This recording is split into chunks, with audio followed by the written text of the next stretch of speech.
দুর্গন্ধ তার বলে রয়েছে বসবাসে ভাবে ভারতে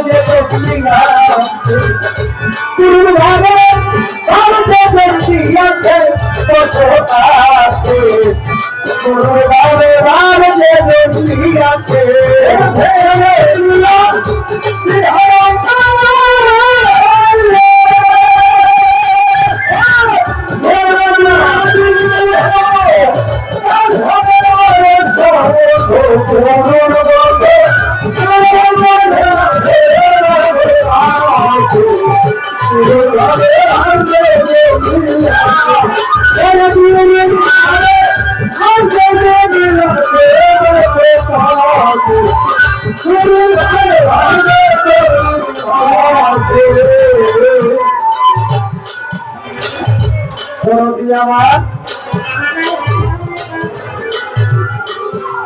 ভাবে ভালো যে আছে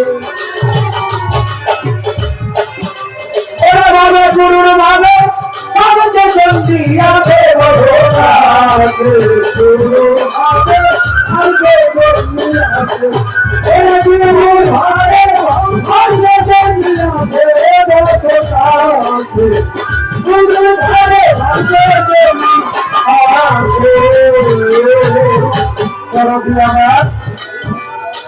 গুরুর ভাবে ভাব যে জন্মি আছে ছেড়ে দিয়া দিদানন্দ তার সাথে করবা সুবন্ধ আমার গুরুর গন্ধ যার মধ্যে রয়েছে। অনেক কিছু দিয়েও ওদের সময় গুরুকে পাওয়া যায় না, আবার অনেক কিছু দিতে হয় না। গুরুকে যদি হৃদয় দিয়ে ভক্তি বিশ্বাস করে, কিছু না দিলেও সে গুরুকে প্রাপ্তি দিতে পারবে। আল্লাহর একজন আউলিয়া গুরুকে যদি কেউ ডাকার বলে ডাকতে পারে, বাবা সে যত দূরেই থাকুক, যত দূরেই থাকুক, ভক্তের বিধানে গুরু কখনো দূরে থাকে। আমার খাজা বাবার একজন ভক্ত, নাম ছিল তার কুতুবউদ্দিন বখতিয়ার কাকি। খাজা বাবার আদেশ নিয়ে তিনি ইসলাম প্রচার করতে করতে করতে দিল্লির মধ্যে এসে দিল্লির বাদশাকে সে মুসলমান বানায় ফেলছে। এখন বাবা ভালো মানুষের পিছে বন্ধু মানুষ থাকে না, হাতে নিয়ে ঘুরে ঘুরে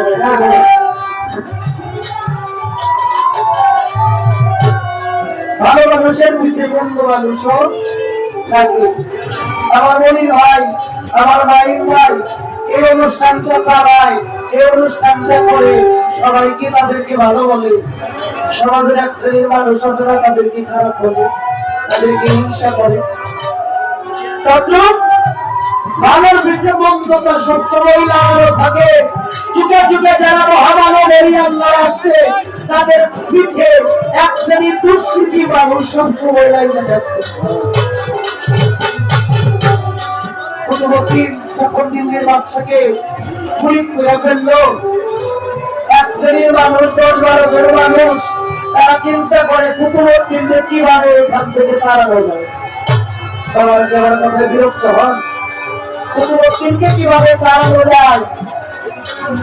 একটা পতিত মহিলাকে তারা টাকা দিয়ে রাজি করলো। মহিলাটা সন্তান সম্ভবা, তার বাচ্চা ধারণ করেছে। ওই পতিত মহিলাকে কিছু টাকা দিয়ে কিছু লোক বলতেছে, আমরা যা শিখাই দিব তুমি তাই বলবা। কি বাদশার ডান পাশে যে মানুষটা বসা থাকে, তাকে আঙ্গুল দিয়ে দেখায় দিবা যে এই মানুষটা তোমার এই সর্বনাশটা করছে। বাদশার দরবারে ওই মহিলাকে বলতেছে, বাদশানন্দন আপনার কাছে আমার একটা নালিশ, যদি আপনি দয়া করে অভয় দেন, আমি আপনার কাছে নালিশটা করতে চাই। বাদশা বলতেছে, তোমাকে আমি অভয় দিলাম, তুমি বলো। বাদশা আপনি তো আবার রাগ করবেন না? না, আমি কোনো রাগ করবো না। বলুন বাদশাহ, কি বলবো? আপনার ডান পাশে যেই মানুষটা বসে আছে, এই মানুষটা একটা দুঃচরিত্র মানুষ, একটা ভণ্ড মানুষ, সে একটা খারাপ মানুষ। আমাকে ওয়াদা করেছিল আমার সাথে ভালোবাসার সম্পর্ক করে, আমার সাথে একটা খারাপ সম্পর্ক করেছে। এই সম্পর্কের ফলস্বরূপ আমার পেটের মধ্যে তার একটা বাচ্চা। প্রতিদিন যেমন আকাশ থেকে মাটির মধ্যে করছি, সারাটা জীবন মুর্শিদকে ভালোবেসে জীবনে বিয়েই করবো না। এই মানুষটা শুধু মুর্শিদকে ভালোবেসে কিরামায় বসে আহা মুর্শিদ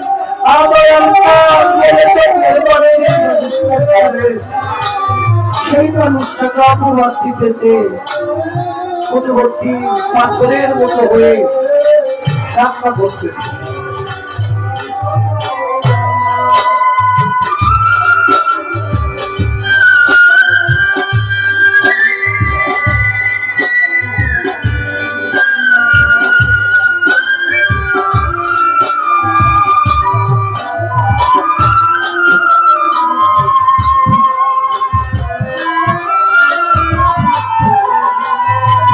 আর বলতেছে রাজা, বাদশা বলতেছে কোন এক সন্তান, সেই সন্তানের সামনে যদি পিতা মাতার বর্তমান বলে সন্তান সহ্য করতে পারে, আর কোন গুরু অনুরাগী ভক্তের কাছে যদি তার মুর্শিদের দুর্নাম করে, গুরু নিন্দার ভক্ত কখনো কানে নিতে পারে না। পাগল বাবা হয়ে গেছে, পাগলের মতো কান্না করতেছে আর বলতেছে, আপনি কি এই মহিলার সাথে এই কাজ করছেন? আমি আপনার মতো একটা ভন্ডের সাথে এমন একটা বিশ্বাসের সম্পর্ক করেছি, আপনি এতটা ভণ্ড, এতটা প্রতারক, আমি আপনার চেহারা দেখে বুঝিলাম। বলতেছে আমার কোনো কথা নাই। আর ওই মহিলাকে বলতেছে, আচ্ছা তুমি যে আমার মুর্শিদের বিরুদ্ধে অপবাদ দিলা, তোমার কি কোনো সাক্ষী প্রমাণ আছে? ওই যে 10-12 জন লোক, তাদেরকে বাদ দিয়ে বলতেছে হ্যাঁ এরাই আমার সাক্ষী। আর বাদশা বলতেছে তোমরা কি দেখেছো? বাদশা, আমরা এই লোকটাকে চিনি না, তো বিদেশি মানুষ, মাঝে মাঝে দেখতাম এই মহিলার বাড়িতে যাওয়া আসা করে। আর এই মহিলার বাড়িতে যাওয়া আসা করে এই মহিলার সাথে কি সম্পর্ক করছে হুজুর? ঘরের দরজা বন্ধ করে সম্পর্ক করছে, তারপর বলতে পারবো না। বাদশা বলল, আগামী শুক্রবার জুম্মার নামাজের পরে এই বিচার হবে। জুম্মার নামাজের পরে তাকে কোমর পর্যন্ত মাটির মধ্যে দাঁড়িয়ে পাথর নিক্ষেপ করা হবে। তাতে যদি সে মারা যায় আমাদের কোনো দুঃখ ভক্ত যদি এরকম কথা বলে, তার সাথে বিচার কি করবে? পাগল হয়ে গেছে। শুক্রবার দিন জুম্মার নামাজের পরে প্রতিদিন বক্তিয়ার কাকিকে কোমর পর্যন্ত কাটছে। যাওয়ার পরে বলতেছে, বাদশাহ শেষ একটা কথা আপনার কাছে, এই মহিলার সাক্ষী আছে, আপনার কি কোনো সাক্ষী প্রমাণ আছে? দুইটা চোখের পানি ছেড়ে দিয়ালে কুতুবতী হাজার বাবাকে স্মরণ বলে আর একজন সাক্ষী আছে এই দুনিয়ার পরে, যার প্রেমেতে ভাবে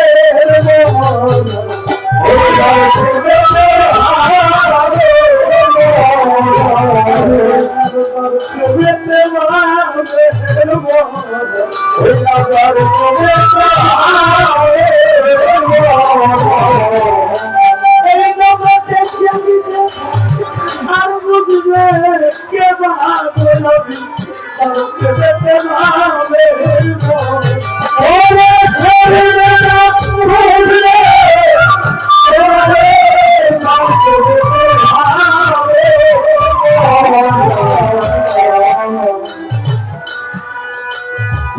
দিল্লি থেকে আজমির শরীফ 450 কিলোমিটার দূরে যাচ্ছে চোখের পানি ছেড়ে দিয়ে বলতেছে বাদশাহ আমার একজন সাক্ষী আছে জানো যে আমার ইহকাল যে আমার পরকাল যাকে বিশ্বাস করে আমি আমার জীবন যৌবন সব কিছু দিয়ে দিয়েছি